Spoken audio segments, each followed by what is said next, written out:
Assalamualaikum warahmatullahi wabarakatuh. Bismillahirrahmanirrahim. Walhamdulillahi rabbil alamin. Wassalatu wassalamu ala asyrafil anbiya'i wal mursalin sayyidina wa maulana Muhammadin wa ala alihi wa ashabihi ajma'in, amma ba'd. Alhamdulillah, sahabat-sahabat semua, pemirsa semua, kita berjumpa kembali pada episode yang keempat ini, tetap dalam pembahasan kitab Risalah Ahli Sunnati wal Jamaah, karya dari Hadratus Syekh Kiai Haji Hasyim Asy'ari. Pada pertemuan kemarin kita sudah membahas tentang muqaddimah, pembukaan dari kitab ini. Sekarang kita memasuki faslun atau pasal pertama. Kita kirimkan Fatihah dulu untuk Hadratus Syekh Hasyim Asy'ari, Kiai Hasyim Asy'ari dan keluarga-keluarganya beserta seluruh ulama-ulama. Ila hadratin Mustafa Sayyidina Muhammadin sallallahu alaihi wasallam wa ala alihi wa sahbihi wa dzurriyyatihi ajma'in itma'inna bi ikhwanihim wa syuhada sallallahu sahabati tabi'in wa jami'al munasamin ulama muslimin wa husnul malaikatu muqarrabin syahwana syahwana Hadratus Syekh Kiai Hasyim Asy'ari wa sallallahu alaihi wasallam wa ila majlis hadratil ulama aina makanu. Al-Fatihah. A'udzu billahi minasyaitonir rajim. Bismillahirrahmanirrahim. Alhamdulillah rabbil alamin arrahmanir rahim maliki yaumiddin iyyaka na'budu wa iyyaka nasta'in ihdinas siratal mustaqim siratal ladzina an'amta 'alaihim ghairil maghdubi 'alaihim waladdallin. Alhamdulillah, kita lanjutkan kembali pembahasan tentang kitab ini. Sebelumnya kita merefresh kembali ya tentang pengetahuan kita tentang apa sih as-sunnah itu dan apa bid'ah itu. Nah, pembahasan tentang bid'ah, as-sunnah dan bid'ah ini beliau tempatkan di pasal pertama atau di urutan pertama. Tentunya ini menjadi dasar atau menjadi hal yang urgen untuk dibahas sebelum membahas ke pembahasan-pembahasan selanjutnya. Faslun ay hadza fasal. Faslun ini sebagai khobar ya dari mubtada yang dibuang. Jadi kira-kiranya adalah hadza faslun, seperti itu. Jadi tidak mungkin misalkan sebuah kalimat itu langsung tiba-tiba pasal kayak gitu. Pasti ada yang dibuang sebelumnya, yaitu takdirnya adalah hadza faslun. Kenapa nggak boleh? Karena faslun itu nakirah. Ya, menurut rumus wala yajuzu al-ibtida'u bin nakirah ma lam yufid ka inda zaidin namirah. Alfiyahnya seperti itu kan. Jadi hadza faslun ini adalah sebuah pasal fi bayani as-sunnah wal bid'ah, menjelaskan tentang sunnah dan bid'ah. Bismillahirrahmanirrahim. Qala al-muallif rahimahullahu ta'ala wa dama naf'a bihi wa bi barakati ulumi fid darin amin. Bismillahirrahmanirrahim. As-sunnatu, adapun sunnah itu bidhammi wa tasydid, dengan mendommahkan sin gitu ya, dan at-tasydid mentasydidkan nun. Jadi sunnah, karena tulisannya sama, as-sanatu dan as-sunnah. Jadi kalau tidak ada harokatnya bisa saja kita membaca as-sanatu seperti itu, tetapi yang diinginkan adalah as-sunnah. As-sunnatu kama qala, sebagaimana yang diucapkan oleh Abu Al-Baqa fi kulliyatihi, di dalam kuliah-kuliahnya ya, di dalam ta'lim-ta'limnya. Lughatan, secara bahasa itu at-tariqatu, artinya adalah jalan. Jadi Jadi sunnah itu secara bahasa asal katanya adalah artinya jalan. Walau ghairu mardiyah, walaupun tidak diridhoi. Artinya walaupun tidak diridhoi itu maksudnya walaupun tidak sejalan ya dengan aturan-aturan, yang penting itu jalan aja atau sebuah namanya cara gitu ya. Wa syar'an, tetapi secara syara'an atau syara' adalah ismun lit tariqatil mardiyah al masluka fid dini.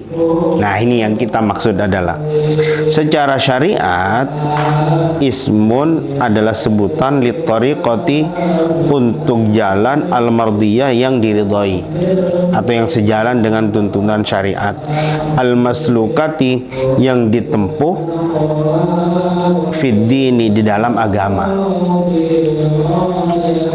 Jadi dalam beragama itu harus memiliki jalan-jalan atau tariqah-tariqah.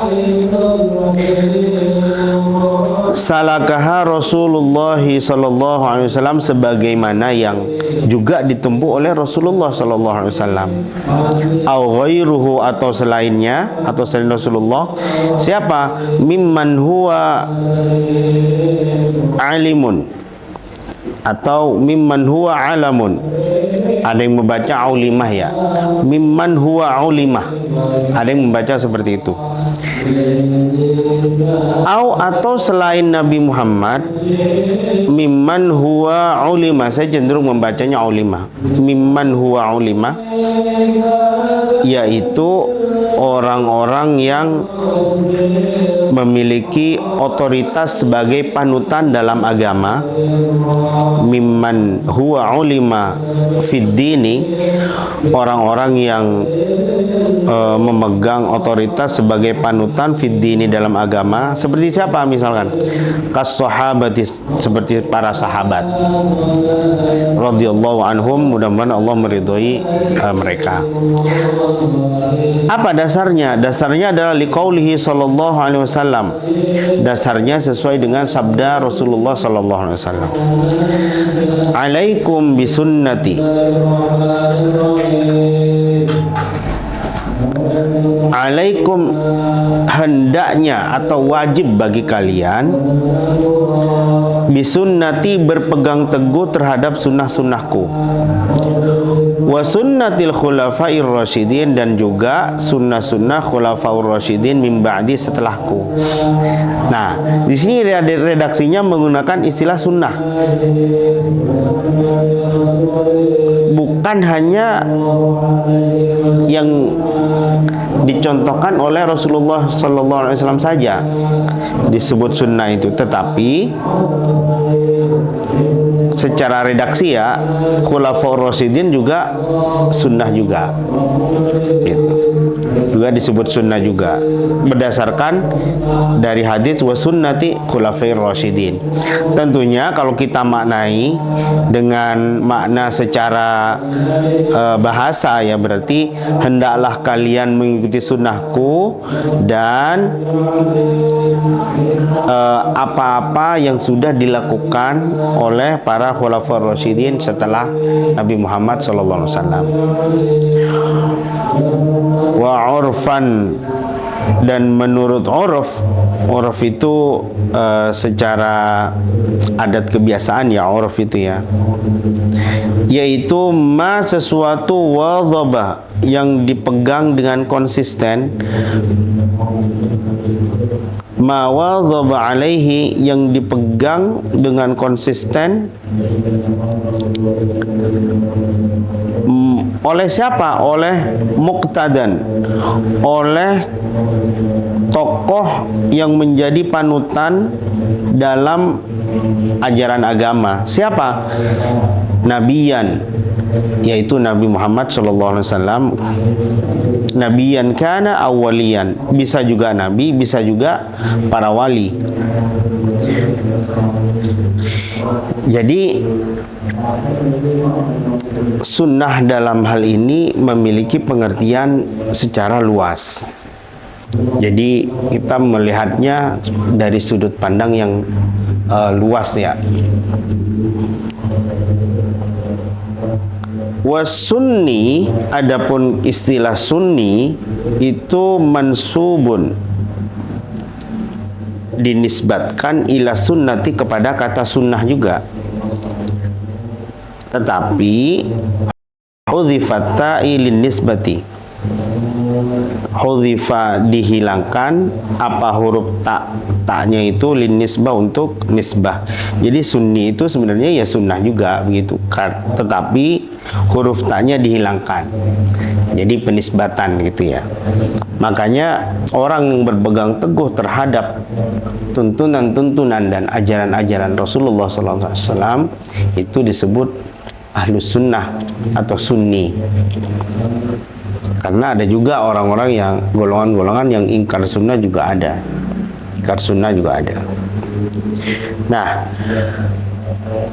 pemahaman tentang istilah sunnah ternyata pembahasannya itu sangat mendalam ya. Hadratus Syekh menjelaskan itu bahwa sunnah yang dimaksud di sini adalah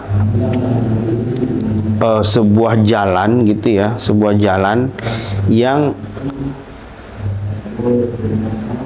al-mardiyah, yang diridhai Allah Subhanahu wa taala, yang diridhai, al-masluka fid dini, yang ditempuh dalam urusan agama sebagaimana yang juga ditempuh atau dijalankan oleh Rasulullah sallallahu alaihi wasallam. Nah, ini baru pengertian sunnah secara bahasa, secara syariat dan uruf.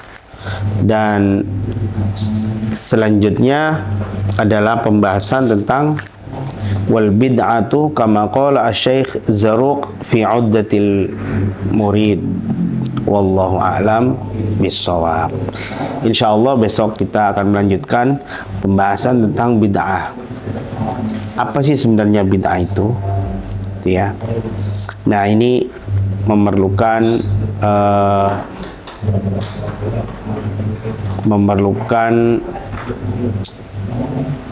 pemikiran yang sangat mendalam ya. Dan saya pikir kita juga harus membuka cakrawala berpikir kita tentang bagaimana sebenarnya bid'ah itu menurut sudut pandang dari Hadratus Syekh Kiai Haji Hasyim Asy'ari. Sehingga apa? Sehingga dalam memahami agama kita itu utuh. Tidak seperti orang yang buta memegang gajah misalnya itu. Yang dipegang itu adalah gajah itu seperti kipas lebar misalkan, karena yang dipegang kebetulan adalah telinganya ya. Tetapi yang kita inginkan adalah pemahaman utuh dalam beragama, sehingga cakrawala berpikir kita menjadi luas, apalagi yang terkait dengan hukum-hukum bid'ah, tentang hal-hal yang terkait dengan sunnah dan bid'ah. Ini yang dapat saya sampaikan.